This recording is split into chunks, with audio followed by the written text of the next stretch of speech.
Hello എല്ലാവർക്കും നമസ്കാരം. എൻ്റെ പുതിയ വീഡിയോയിലേക്ക് എല്ലാവർക്കും സ്വാഗതം. അപ്പോൾ നമ്മൾ ഇന്ന് UTIനെ കുറിച്ചാണ് ഡിസ്കസ് ചെയ്യാൻ പോകുന്നത്. യൂറിനറി ട്രാക്ക് ഇൻഫെക്ഷനെ കുറിച്ചാണ് ഡിസ്കസ് ചെയ്യാൻ പോകുന്നത്.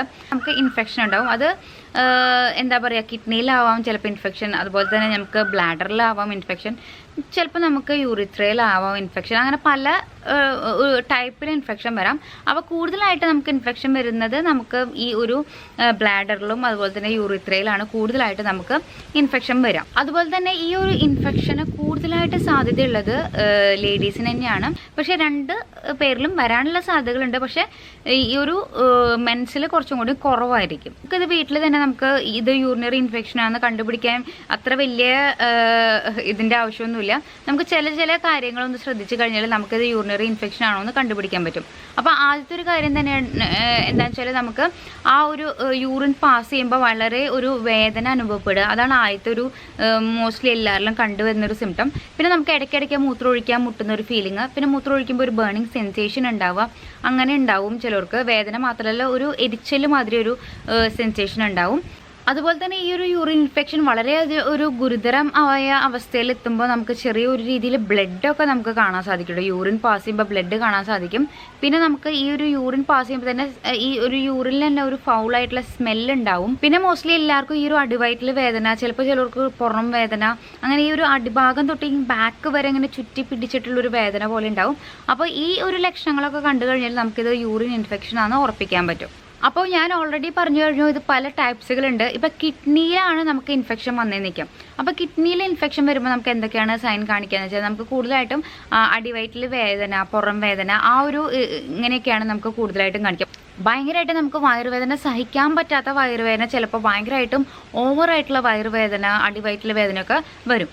അതുപോലെ തന്നെ നമുക്ക് ഛർദ്ദിക്കാനുള്ള ടെൻഡൻസി, ഛർദി, അതുപോലെ തന്നെ പനി വരിക, ഇതൊക്കെയാണ് നമുക്ക് ഈ ഒരു കിഡ്നിയിലെ ഇൻഫെക്ഷൻ വന്നു കഴിഞ്ഞാലുള്ള നമുക്ക് സിംറ്റംസ് പറയാനുള്ളത്. ഇനി നമുക്ക് ബ്ലാഡറിൽ എന്തെങ്കിലും ഇൻഫെക്ഷൻ അങ്ങനെയാണെങ്കിൽ നമുക്ക് എന്താ ഉണ്ടാവുക വെച്ചാൽ നമ്മുടെ ഈ ഒരു പെൽവിക് ഏരിയയിൽ ഭയങ്കരമായിട്ടൊരു പ്രഷർ പോലെ തോന്നും.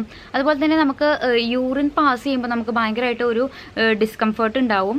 പിന്നെ ചിലപ്പോൾ വളരെ രീതിയിലൊരു ഇൻഫെക്ഷൻ ഉണ്ടെങ്കിൽ നമുക്ക് യൂറിനിൽ ബ്ലഡ് സ്റ്റെയിൻസ് കാണാൻ സാധിക്കും.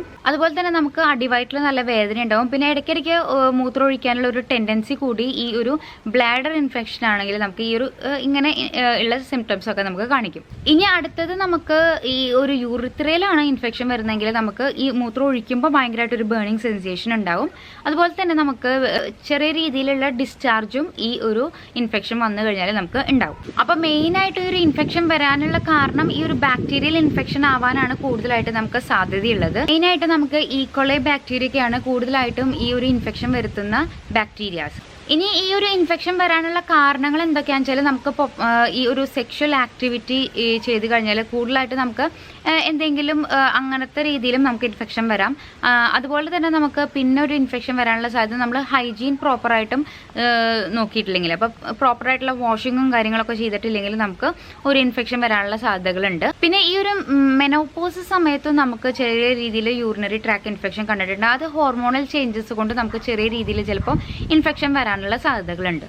അതുപോലെ തന്നെ നമ്മൾ എന്തെങ്കിലും കോൺട്രാസെപ്റ്റീവ് മെത്തേഡ്സ് ഒക്കെ യൂസ് ചെയ്യുകയാണെങ്കിൽ, ഇപ്പോൾ ലേഡീസിൻ്റെ കാര്യം വരുമ്പോൾ നമുക്ക് ഡയഫ്രം ഒക്കെ യൂസ് ചെയ്യുകയാണെങ്കിൽ, ഈ ഒരു സ്ത്രീകൾ ഡയഫ്രം യൂസ് ചെയ്യണം, ഈ ഒരു കോൺട്രാസെപ്റ്റീവ് മെത്തേഡ് യൂസ് ചെയ്യുകയാണെങ്കിൽ നമുക്ക് ഇങ്ങനെ ചിലപ്പോൾ രീതിയിലുള്ള ഇൻഫെക്ഷൻ വരാനുള്ള സാധ്യതകളുണ്ട്. അതുപോലെ തന്നെ നമ്മൾ ഈ ഒരു കോണ്ടംസും അങ്ങനെയൊക്കെ യൂസ് ചെയ്യുമ്പോൾ നമുക്ക് ചെറിയ രീതിയിൽ അതിൽ നിന്നും ഇൻഫെക്ഷൻ വരാനുള്ള സാധ്യതകളുണ്ട്. ഇനി നമുക്ക് ഈ ഇൻഫെക്ഷൻ വന്നു കഴിഞ്ഞാൽ നമ്മൾ കറക്റ്റായിട്ടുള്ള ഒരു ചികിത്സ എടുത്തിട്ടില്ലെങ്കിൽ നമുക്ക് എന്തൊക്കെയാണ് നമുക്ക് റിസ്ക് ഫാക്ടേഴ്സ് ഉള്ളതെന്ന് നോക്കാം. സാധാരണയായിട്ട് ഒരാൾക്ക് ഒരു ഇൻഫെക്ഷൻ വന്നു കഴിഞ്ഞാൽ ഇപ്പം നമ്മൾ കറക്റ്റായിട്ടുള്ള രീതിയിൽ ട്രീറ്റ് ചെയ്തിട്ടില്ലെങ്കിൽ അത് ഒരു ഇടയ്ക്കിടയ്ക്ക് വരാനുള്ള സാധ്യതകൾ ഈ ഒരു ഇൻഫെക്ഷൻ കാരണം നമുക്ക് ഉണ്ടാവും. പിന്നെ ഒരു പ്രഗ്നന്റ് ലേഡീസിലാണ് ഈ ഒരു ഇൻഫെക്ഷൻ വന്നു കഴിഞ്ഞാൽ അവരുടെ ജനിക്കാൻ പോകുന്ന കുഞ്ഞ് ലോ ബർത്ത് ബേബി ആയിരിക്കാൻ സാധ്യത കൂടുതലാണ്. അതുപോലെ തന്നെ നമുക്ക് ഈ കൂടുതലായിട്ടുള്ള ഇൻഫെക്ഷൻ ഉണ്ടെങ്കിൽ കിഡ്നി വരെ ഡാമേജ് ആവാനുള്ള പ്രശ്നങ്ങളുണ്ട്. അപ്പോൾ നിങ്ങൾ എന്തെങ്കിലും ഒരു യൂറിനറി ഇൻഫെക്ഷൻ്റെ സൈൻ നിങ്ങൾക്ക് കാണുകയാണെങ്കിൽ ഉറപ്പായിട്ടും ഒരു ഡോക്ടറെ കൺസൾട്ട് ചെയ്യേണ്ടത് അത്യാവശ്യമാണ്. അപ്പോൾ ഈ ഒരു യൂറിൻ ഇൻഫെക്ഷൻ വന്നു കഴിഞ്ഞാൽ നിങ്ങൾ ഉറപ്പായിട്ടും ഒരു ഡോക്ടറെ കൺസൾട്ട് ചെയ്തിട്ട് നമുക്ക് ആൻറ്റിബയോട്ടിക്സ് സ്റ്റാർട്ട് ചെയ്യേണ്ടതാണ്. അതുപോലെ തന്നെ നമുക്ക് പ്രിവെൻഷനായിട്ട് നമുക്ക് എന്തൊക്കെയാണ് വീട്ടിൽ തന്നെ ചെയ്യാൻ പറ്റുന്ന, ഇനി നമുക്ക് ഈ ഒരു ഇൻഫെക്ഷൻ വരാതിരിക്കാൻ വേണ്ടിയിട്ട് നമുക്ക് എന്താ ചെയ്യാൻ പറ്റുക നോക്കാം. അപ്പോൾ എപ്പോഴും ധാരാളമായിട്ട് നന്നായിട്ട് വെള്ളം കുടിക്കുക, അതാണ് നമുക്ക് ഏറ്റവും അത്യാവശ്യമുള്ള ഒരു കാര്യം. വെള്ളത്തിൻ്റെ കുറവ് മൂലവും നമുക്ക് ഈ ഒരു ഇൻഫെക്ഷൻ വരാനുള്ള സാധ്യതകളുണ്ട്. അതുപോലെ തന്നെ കൂടുതലായിട്ടും ജ്യൂസുകൾ, ഫ്രൂട്ട്സുകൾ അങ്ങനത്തെ കാര്യങ്ങളൊക്കെ കൂടുതലായിട്ടും ഇൻക്ലൂഡ് ചെയ്യാൻ ശ്രദ്ധിക്കുക. പിന്നെ ഈ ഒരു ലൂബിക്കായയുടെ ജ്യൂസ് കുടിക്കുന്നതും ഈ ഒരു യൂറിൻ ഇൻഫെക്ഷൻ മാറാൻ വളരെ നല്ലതാണ്. അപ്പോൾ ലൂബിക്കായ ഉണ്ടെങ്കിൽ ലൂബിക്കായ കഴിക്കുക. അതുപോലെ തന്നെ അത് ഒരു ജ്യൂസായിട്ട് കുടിക്കുന്നതും വളരെ നല്ലതാണ്. പിന്നെ ഈ ഒരു ഹൈജീൻ്റെ കാര്യം പറയുമ്പോൾ നമ്മൾ വാഷ് ചെയ്യേണ്ട സമയത്ത് എന്താണെന്ന് വെച്ചാൽ നമ്മൾ എപ്പോഴും ഫ്രണ്ടിൽ നിന്ന് ബാക്കിലോട്ടാണ് വാഷ് ചെയ്യേണ്ടത്. ഒരിക്കലും ബാക്കിൽ നിന്ന് ഫ്രണ്ടിലോട്ട് വാഷ് ചെയ്യരുത്. അപ്പോൾ നമുക്ക് ഇൻഫെക്ഷൻ നമ്മുടെ ആ ഒരു വജനയിലേക്ക് കയറാനുള്ള സാധ്യതകൾ കൂടുതലാണ്. അപ്പോൾ എപ്പോഴും നിങ്ങൾ വാഷ് ചെയ്യുമ്പോൾ ഫ്രണ്ടിൽ നിന്ന് ബാക്കിലോട്ട് വാഷ് ചെയ്യാൻ ശ്രദ്ധിക്കാം. അതുപോലെ തന്നെയാണ് നമ്മുടെ ഇന്നർ വെയേഴ്സും നല്ല ഹൈജീനായിട്ട് കൊണ്ട് നടക്കുക. അതുപോലെ തന്നെ നന്നായിട്ട് വെയിലത്തിട്ട് ഉണക്കുക. നല്ല ലൂസായിട്ടുള്ള ഇന്നർ വെയേഴ്സ് യൂസ് ചെയ്യുക. അതും പ്രത്യേകം ശ്രദ്ധിക്കേണ്ട കാര്യങ്ങളാണ്. അതുപോലെ തന്നെ നമ്മൾ ഇൻ്റർകോഴ്സൊക്കെ കഴിഞ്ഞ് കഴിഞ്ഞാൽ യൂറിൻ പാസ് ചെയ്യുന്നതും ഈ ഒരു നമുക്ക് യൂറിൻ ഇൻഫെക്ഷൻ തടയാൻ വേണ്ടിയിട്ട് നമുക്ക് പ്രിവെൻറ്റ് ചെയ്യാൻ പറ്റും. അതുപോലെ തന്നെ നമ്മൾ എന്തെങ്കിലും ഫെമിനൈൻ പ്രോഡക്ട്സ് അവിടെ യൂസ് ചെയ്യണമെങ്കിൽ, എന്തെങ്കിലും നമ്മൾ വജനൽ വാഷോ അല്ലെങ്കിൽ എന്തെങ്കിലും പെർഫ്യൂംസോ ഡിയോഡറൻസോ ലോഷൻസോ അങ്ങനെ എന്തെങ്കിലും അവിടെ യൂസ് ചെയ്യുകയാണെങ്കിൽ, സോപ്പ് അടക്കമുള്ള പ്രോഡക്ട്സ് യൂസ് ചെയ്യുകയാണെങ്കിൽ അതൊക്കെ നിങ്ങൾ സ്റ്റോപ്പ് ചെയ്യുക. വെറുതെ ഒരു നോർമലായിട്ടുള്ള പ്ലെയിൻ വാട്ടറിൽ അല്ലെങ്കിൽ ലൂക്ക് വാം വാട്ടറിൽ വാഷ് ചെയ്യുകയായിരിക്കും ഏറ്റവും നല്ലത്.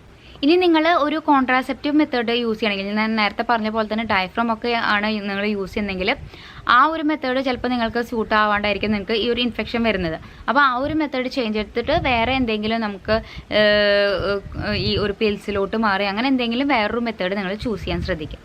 അപ്പോൾ ഈ ഒരു രീതിയിലൊക്കെ നോക്കിക്കഴിഞ്ഞാൽ നമുക്ക് നമ്മുടെ യൂറിൻ ഇൻഫെക്ഷൻ പ്രിവെൻറ്റ് ചെയ്യാൻ പറ്റും.